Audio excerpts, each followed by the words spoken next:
Hello everybody and welcome to SCL5. We're featuring some excellent matchups today with the Rubicon patch.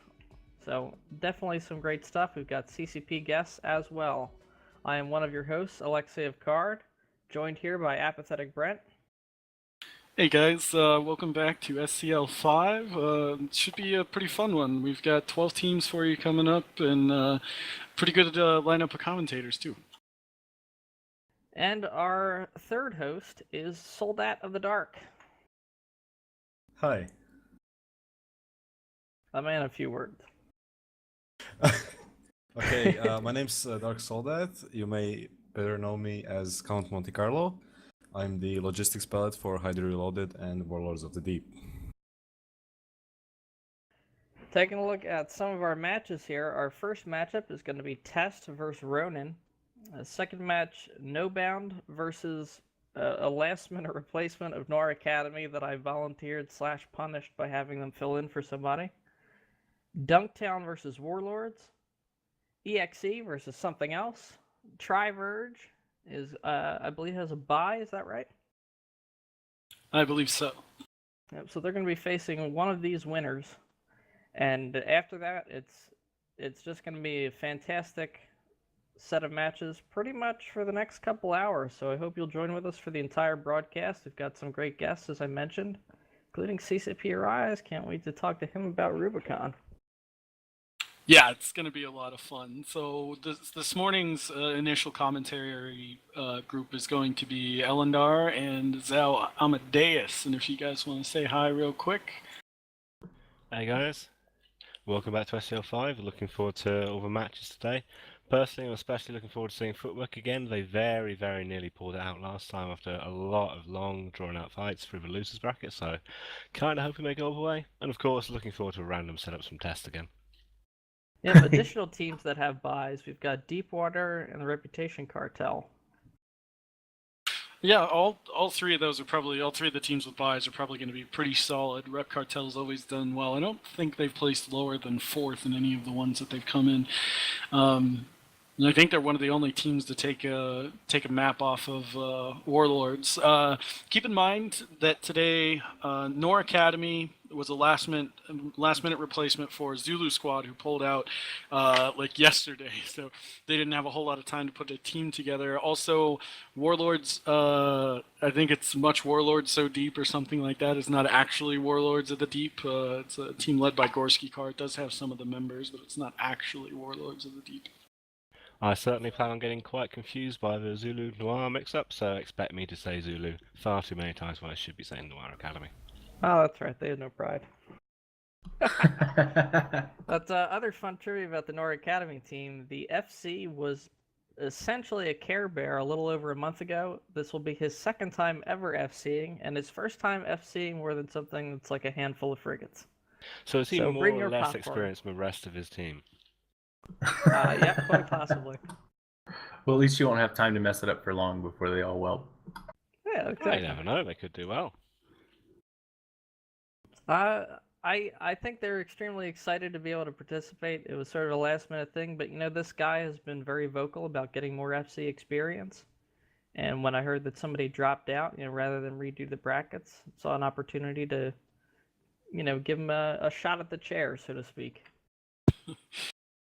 Well, guys, we're going to have basically a match every 20 minutes for the people that are talking about no times in the Twitch chat. We're going to have our first match around 1800, and from there, it's usually every 20 minutes a new match starts.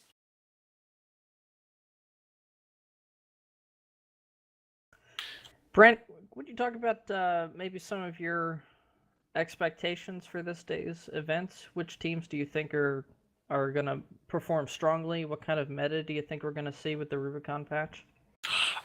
So I think that we're pretty much universally going to see every team fielding one Marauder, because there is, I guess we can talk about that real quick. So we did some points juggling for SCL5, because we just wanted to see a slight change in the meta. So all EAFs, because they were buffed, have gone up 1 point, electronic attack frigates, that is. Also, the Vexor, the Ishtar, the Gila, the Vexor Navy issue, the Myrmidon, and the Rattlesnake have all been put up 1 point. So if you do want to field the comps that are more prevalent and drone heavy, it's going to cost you a little more points, but they can still work. But I think we're going to see.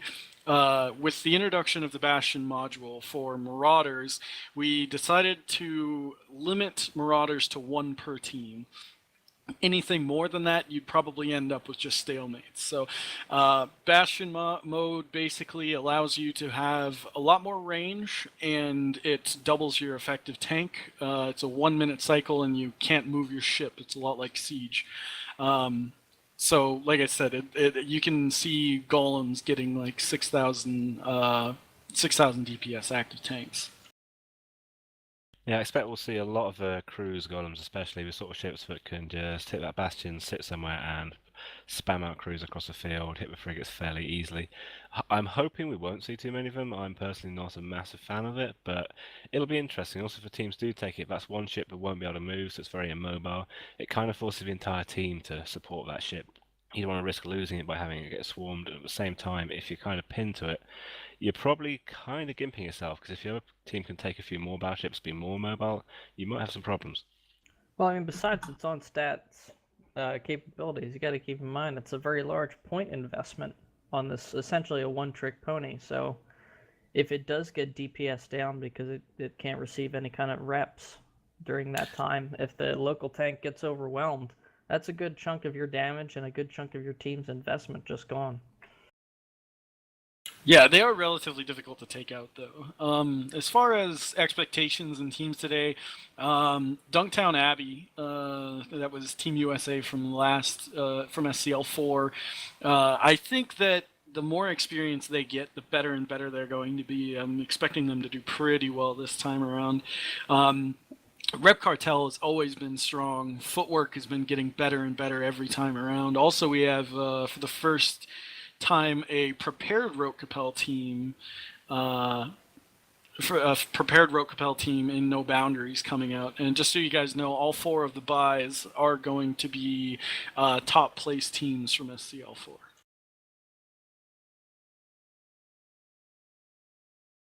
I'm excited to see Team USA's what they brought this year. I know last year, watching them from the beginning of the tournament through towards the end of the tournament, just how much better they got throughout that. And I know a lot of that was their sleep deprivation because it ran pretty long last time.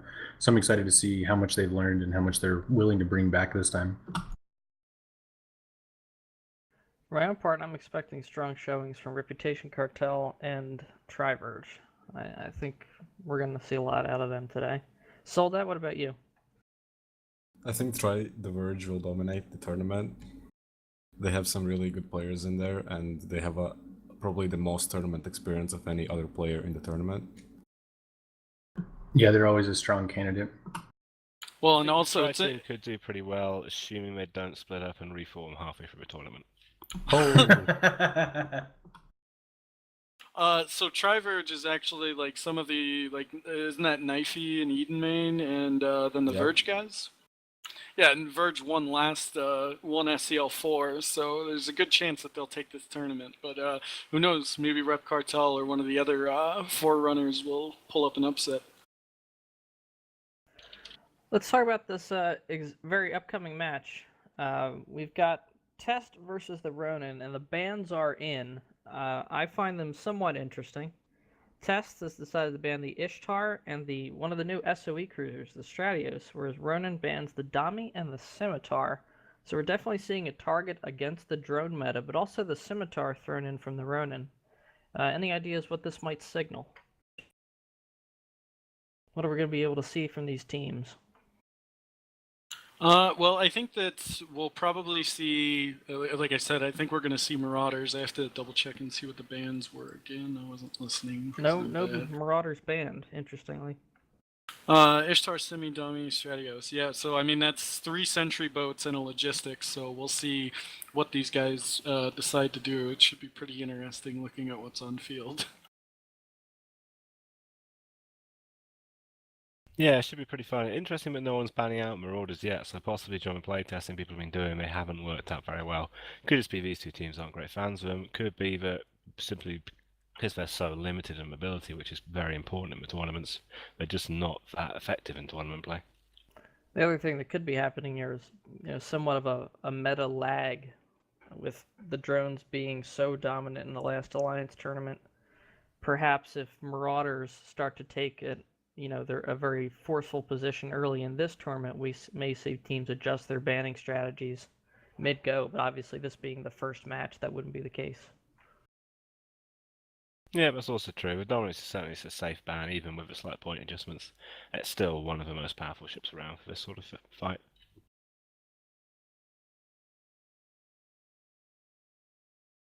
All right, we're just getting the teams set up now. Yep, I think what we're going to do now is take a short break while these guys get ready, and then we'll kick it over to the commentators.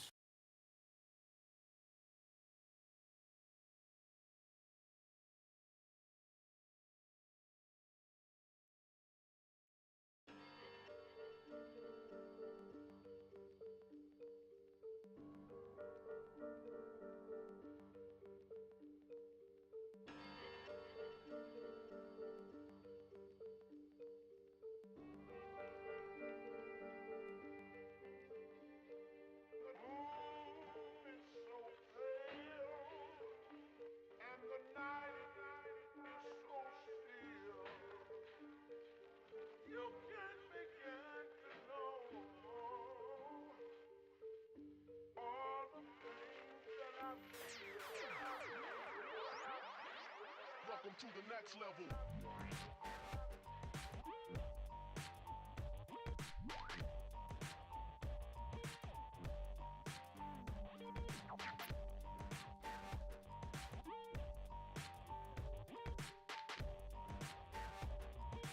What makes the motherfucker so damn fresh?